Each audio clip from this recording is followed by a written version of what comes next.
آئندہ مالی سال کے لیے SIFC ڈویژن کے ترقیاتی منصوبوں کے لیے 1 ارب روپے کی تجویز ہے۔ بجٹ میں انویسٹمنٹ پاکستان منصوبے کے لیے 53 کروڑ 90 لاکھ روپے رکھنے کی تجویز زیر غور ہے۔ اس پر ہم بات کرتے ہیں ڈان نیوز کے رپورٹر طاہر شرانی سے۔ طاہر، آپ ہمیں بتائیے گا مجموعی طور پر اس منصوبے پر اخراجات کا کیا تخمینہ لگایا گیا ہے؟ دستاویزات کیا بتاتے ہیں؟ جی، آئندہ مالی سال کا جو وفاقی بجٹ ہے SIFC ڈویژن کے جاری 2 ترقیاتی منصوبوں کے لیے 1 ارب روپے کے فنڈ مختص کرنے کی تجویز سامنے آئی ہے۔ بجٹ دستاویز کے مطابق آئندہ مالی سال SIFC ڈویژن کے تحت جو انویسٹ پاکستان منصوبہ ہے اس کے لیے 53 کروڑ 90 لاکھ روپے رکھنے کی تجویز ہے۔ اس منصوبے پر 30 جون 2026 تک 26 کروڑ روپے کے اخراجات کا تخمینہ ہے۔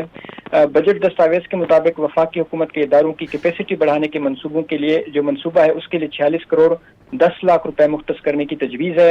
اس منصوبے کا مقصد پالیسی اور پروجیکٹ کی تیاری میں اداروں کی کیپیسٹی بڑھانا ہے۔ منصوبے پر 30 جون 2026 تک 1 ارب 89 کروڑ روپے کے اخراجات کا تخمینہ ہے، جبکہ منصوبے کی مجموعی لاگت 5 ارب 43 کروڑ روپے بنتی ہے۔